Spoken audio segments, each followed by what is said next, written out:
Thank you very much. Ladies and gentlemen, bravo! Once again, bravo.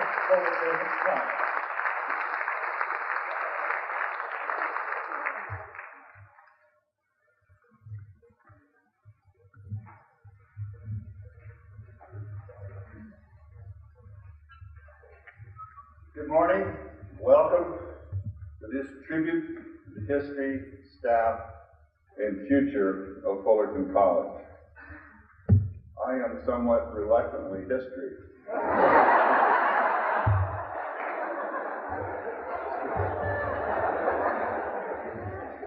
Still a little hard to take, but my wife says, face it, kid. Time for you to tell the stories to the tribe and move on. I came here in 1964 with a rather large class of new teachers. There were about 85 of us. And I've always marveled at the atmosphere that existed when almost a third of this college was composed of new teachers. Every one of us believed that we were at one of the 10 greatest colleges, Fullerton community colleges in the United States of America. We never saw that written down anywhere, and we often puzzled at who the others might be. But we never doubted that we were one of them. Absolutely, there was no doubt about that. And I think many have asked the question, as they have of the United States of America, what is the basis of this sense of exceptionalism? What does one attribute it to? And by way of transition today, if you will, from the past to the future, I'd like to maybe offer a couple of suggestions. The great Spanish philosopher Jose Ortega y Gasset has written, quote, "Show me the landscape in which you live, and I will tell you who you are." My first suggestion in terms of trying to come to grips with the core of what Fullerton College is and what it's about is to look at those three great WPA buildings standing out there. They were built in the 30s at a time when Europe was about to undergo a massive catastrophe, at a time when the Empire of Japan was about to initiate barbarities throughout Southeast Asia. It was a time when much of the world was trying to organize its people around some concept of militarism and kooky mysticism as a means of holding people together. Here in America, we were in the midst of a terrible depression, but we had a president who believed in giving people hope and who made a conscious effort to try to preserve the great values of the past in drastically new circumstances and a new context, to try to find a way to save these great values of freedom and opportunity and yet put them in a new context. And in that context, here in Fullerton, California, craftsmen were assembled, worked together, and created a school. At a time when the rest of the world was going up in flames, we built a school. And I think when they did that, they joined fully into the ranks of that great movement known as the community college movement. I made a few comments to the Board of Trustees a few weeks ago about just how unique that movement is. The community college is the only truly unique American contribution to education. Everything else, preschool, kindergarten, universities, comes out of other countries. But the community college is unique to this country. And if you try to explain, we have a system in which, whether you are a high school kid or you are in your 90s, whether you need to go to school to improve your skills, to transfer to a major university, to make up for what you missed somewhere else, anyone who is dedicated and wants to improve themselves, we have a place for you. This is a truly unique thing. We are saying to people, we want to give you an opportunity to achieve what's the best of our heritage, and we are offering it to you. And that is a truly unique system and a unique institution. So, I would suggest that at the core of what makes Fullerton great is to this unique contribution of a democratic system. We added something particularly beautiful and unique, because you can't walk by those buildings. I've been walking by them for over 30 years now, and I see something new and different every time I look carefully at them. And I think of the craftsmen that at a terrible time in American history put up those buildings with such pride and such caring. A second suggestion as to our uniqueness, I think one has to make reference to that famous president of ours, Dr. Lynn Scheller. Some of us can remember the good old days, the awe, the love, the fear that we had of this great man. The stories are proverbial. I'm sure you've heard some of us old guys talk about how the ashtray would be slid out in front of you when you were being interviewed, and should you use it, you were not going to get hired. Others may remember being asked whether or not they went to church. Those are questions that you would not put on a form right now. Some of us remember the annual evaluation conference. Think of this, 85 new teachers met with him individually after our evaluation. I was very fortunate to follow, they went in alphabetical order, a man by the name of Max Hyman. And after about an hour of being late, he would storm out, and Dr. Scheller had to catch up, so my conference usually went rather quickly. We were asked not only to wear suits, but dark suits. Faculty wives were expected to go to the Faculty Wives Organization. We were told that it would be best if we lived near the college, and we were expected to join the Community Service Organization. We had orientation sessions. I still remember several of them. I think of, from this stage, a man from SC by the name of Dr. Polius talked about the nobility of the teaching profession. And he warned us as young teachers about the Achilles heel of the profession, which is sort of a backbiting crankiness that we can sometimes fall into. But it was a wonderful series that Dr. Scheller presented for us.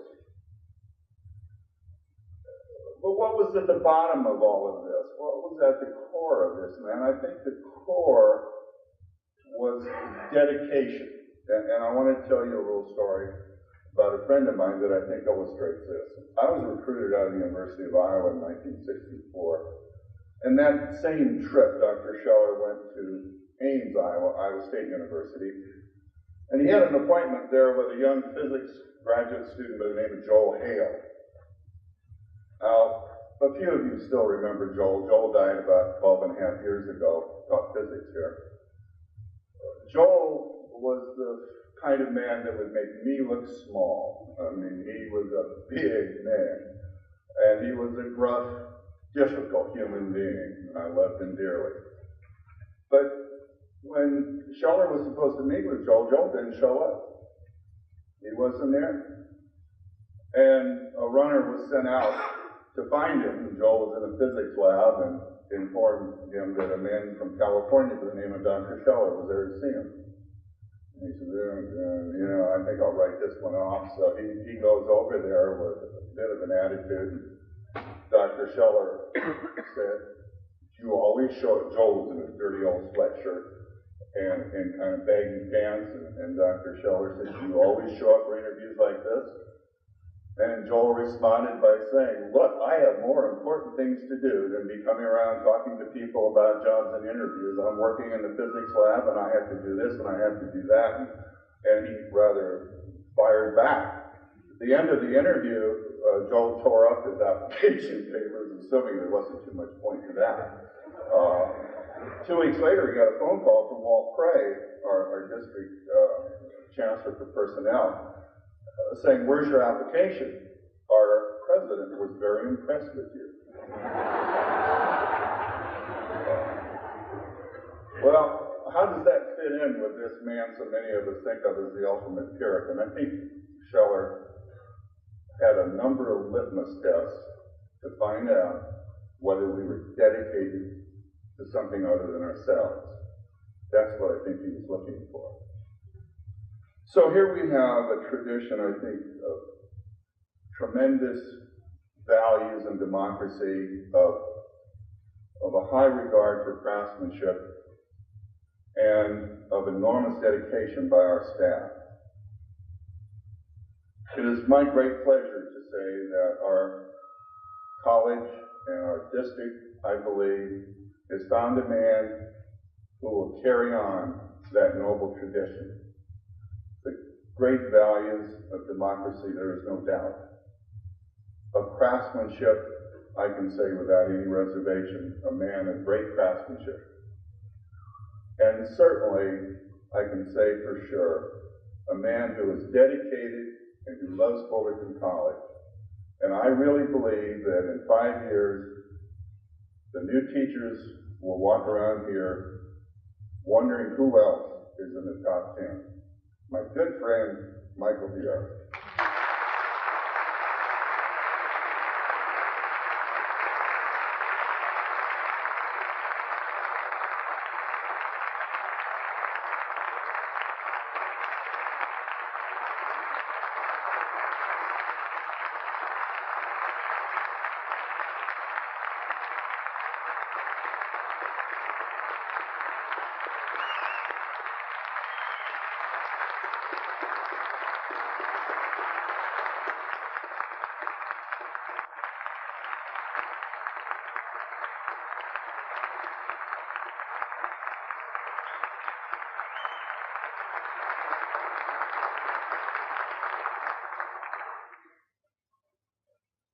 All I can say is Fullerton College knows how to have fun.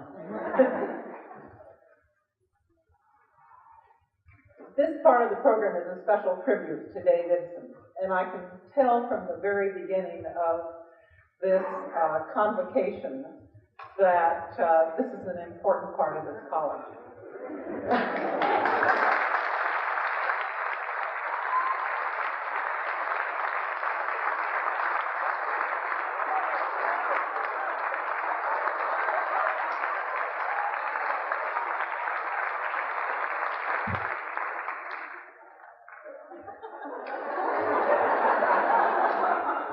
This is a royal roast.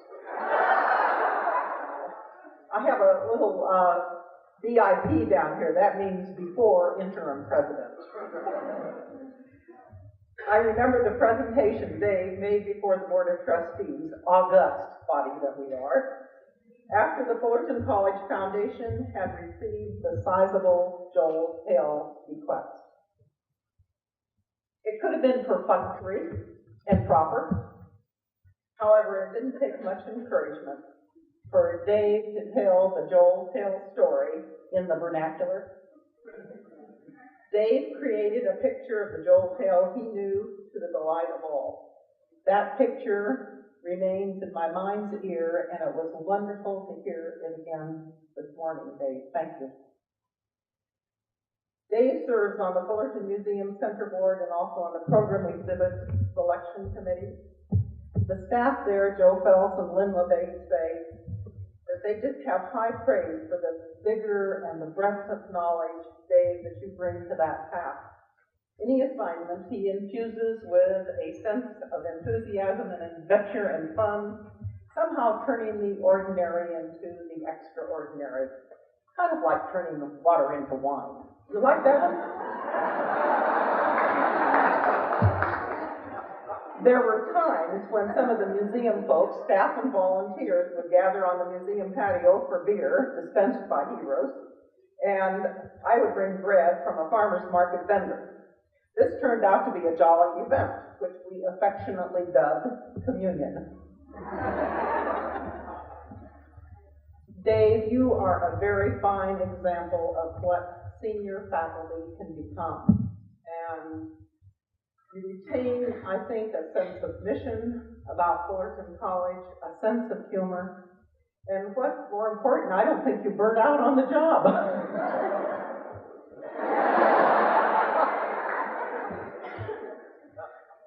You can retire from Fullerton College, and I was going to say, but you can't retire from the museum board, but I guess you're going to have to fly down from Portland. On behalf of the North Orange County Board of Trustees, I want to thank you for being interim president of Fullerton College. My daughter Cindy has a phrase, no applause, just money. Well, Dave, it's the other way around. No money, just applause.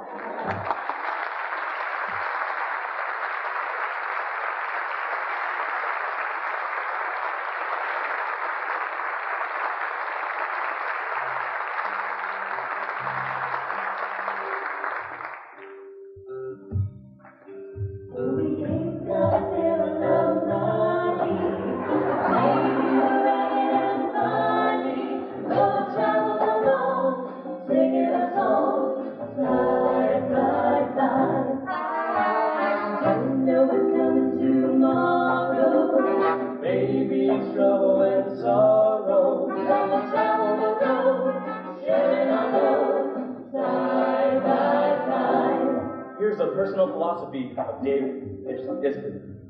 I'm sorry about that. My experience as the son of an immigrant to the United States makes up the core of my educational philosophy.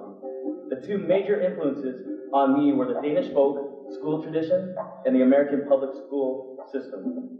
The Danish folk school was a 19th century development for the small farmers of Denmark. Danish immigrants brought the concept to America and around the turn of the century. The movement's roots were in the thinking of the French philosopher J. Rousseau and the Danish religious leader N.F.S. Grundtvig. The folk school served young farmers and peasants during the winter months. The students lived in dormitories and attended lecture, discussion sessions on philosophy, literature, history, and so forth. They participated in folk crafts and other traditions of the Danish people. Love of knowledge as an integral part of being human was at the core of the school, and grades were prohibited. Learning was a part of life. The junior college I attended was at one time such a folk school. Through all kinds of weather, what if gosh falls? Just as long as we're together. It doesn't matter at all. And they've all had their quarrels and parties. We'll be the same as we started.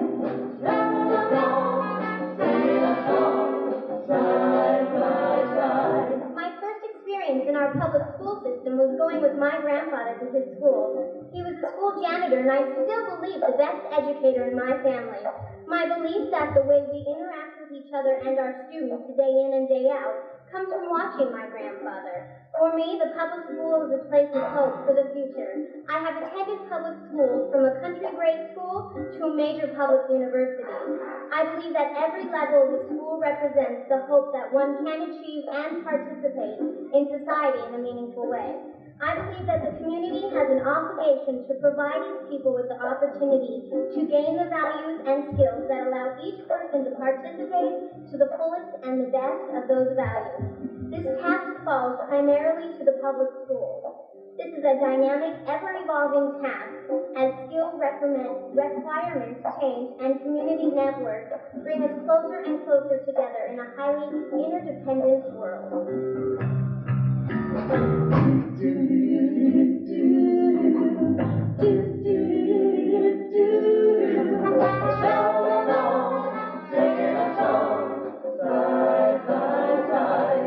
I believe the community college is the most truly American of our public schools. Not only is the community college uniquely American in origin, but in the way it reflects the community's needs and values. At the community college, we are working to prepare our students for the exercise of free choice and the assumption of responsibilities that hold the community together. We confront our students and expect them to do their best. We honor the potential in each student. I believe this requires us to think deeply about what is of greatest value in our heritage. It requires that we struggle honestly to integrate into our cherished heritage the best cultural values of new groups entering our society. I believe we must recognize that we live in a pluralistic society, and the struggle for common values, though critically important, is one we must approach with great sensitivity. No other institution reflects the broad demographic diversity of the community as does the community college. In sum, I believe in the American tradition that says public schools play a critical role in preparing us all for an opportunity to make meaningful choices that will enrich our lives. I believe in folk school traditions that sees education as an integral part of life, a value in and of itself throughout our lives. All kinds of weather, what if the sky should fall? Just as long as we're together, it doesn't matter, never at all.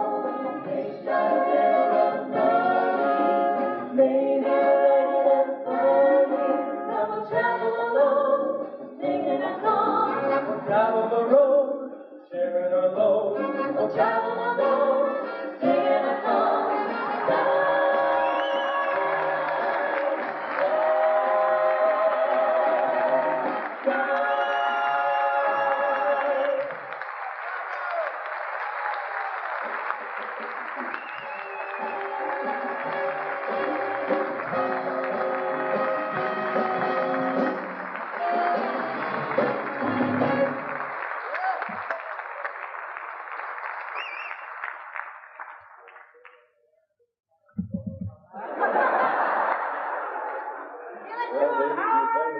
You finally got to sit in that big chair. I would also like to thank David for his service as interim college president. Over the past 30 years, I've had an opportunity to watch his career blossom. He's also served 2 years on the campus budget committee. He served 8 years as certificated management negotiating team, 3 years as the chief negotiator for the United Faculty, and more recently as the chief negotiator for the district management group. I think what this shows is that David likes working with numbers, especially the bigger ones that are associated with management salaries. David has also served since 1988 as the dean of the social science division. He previously served as president of the Fullerton College Faculty Association. He served as Senate President on 2 different occasions when most agree that once is enough. And he also held the highly coveted position of the Union Grievance Representative. During the 1960s, when he was a little friskier, he helped establish a free speech area in the quad. He also served, before coming to Fullerton College, as a legislative assistant in Washington. As a final tribute to Dave's leadership, his insight into problem solving, his keen sense of humor, and his great reluctance to say what he really thinks. I think you should know that David was involved in the committee that ultimately became the PCC, which he now chairs. When it was first envisioned, it was called the Strategic Planning Committee, and its idea was to link institutional budget and planning. Now, there was an idea that was truly ahead of its time. After we had worked on this for some months, trying to get it designed and implemented, one day there was a knock at the door and Dave arrived at my office. In his hand, he had his true passion, which was a piece of pottery that he had just completed. He said, "Here, I have something for you." I said, "Well, it's nice, but what is it?" He said, "Well, it's my rendition of strategic planning." And I said, "Well, what does it do?" And he said, "Probably nothing."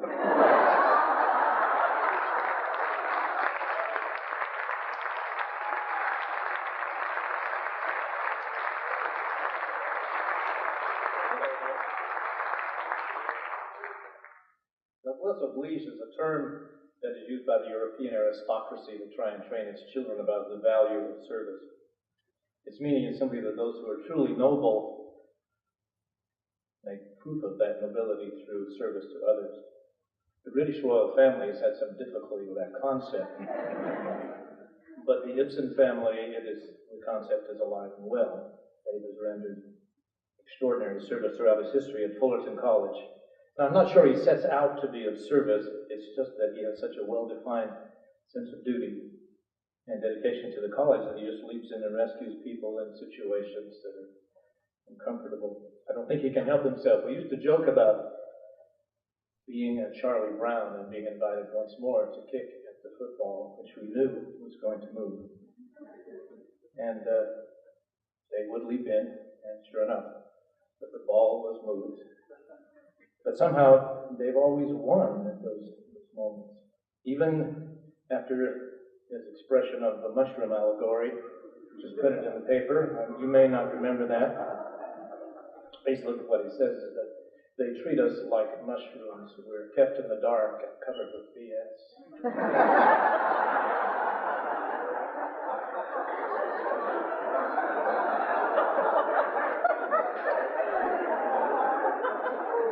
During my term as president of the Faculty Senate, we had no success in finding a president of the right thing.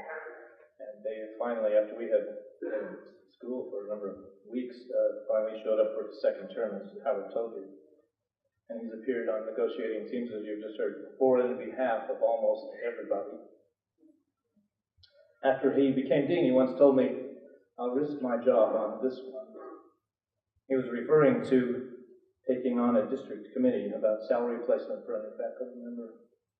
"I'll risk my job on this one." On matters of principle, he has stood as a large, foreboding, and sometimes angry Dane, and once in a while as a gentle lamb, but always a force to be reckoned with. We've all been aware of that force. In the end, we are the sum total of our actions. Character cannot be counterfeited, nor can it be put on or cast off as if it were a garment to meet the whim of the moment. Like the markings on wood, which are ingrained in the very heart of the tree, character requires time and nurture for growth and development. And thus, we write our own destiny, for inexorably we become what we do. Dave, through unending and selfless service, demonstrates qualities rare in our world. He is a man of great character, integrity, and honor. And finally, Dave, Lucy, this last time didn't move the ball, and you provided perhaps your greatest service to the college. As president for this all too brief time, you have reestablished our sense of community. Thanks for all of that. You have been a walking witness of your own high standards and a living sermon to which objective observers can say a grateful amen.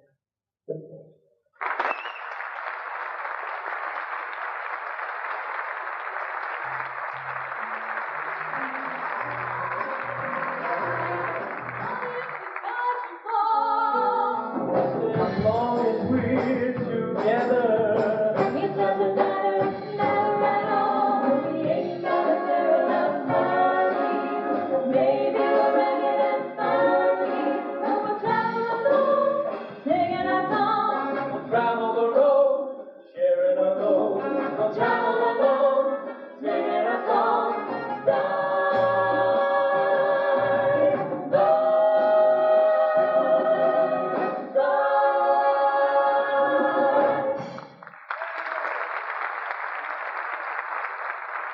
It's a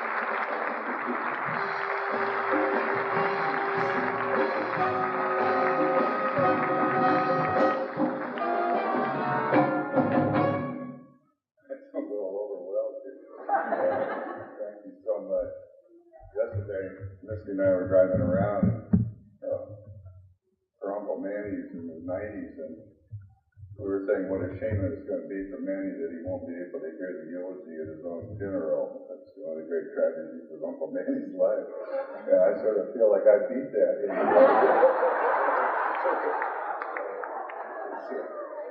really quite overwhelming, and to have my dear friends Howard and Larry comments were really, really wonderful to have people like that say such wonderful things about you, and to be honored by the people that you love and care about and respect so much. I can't think of anything better in life than that.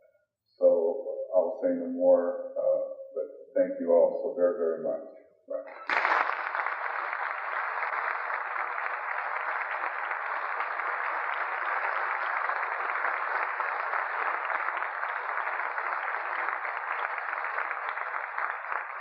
In closing, thank you very much for coming, and I would ask you to join Dave and his wife Misty in the foyer just outside the campus theater for a little bit more celebration. Have a great semester.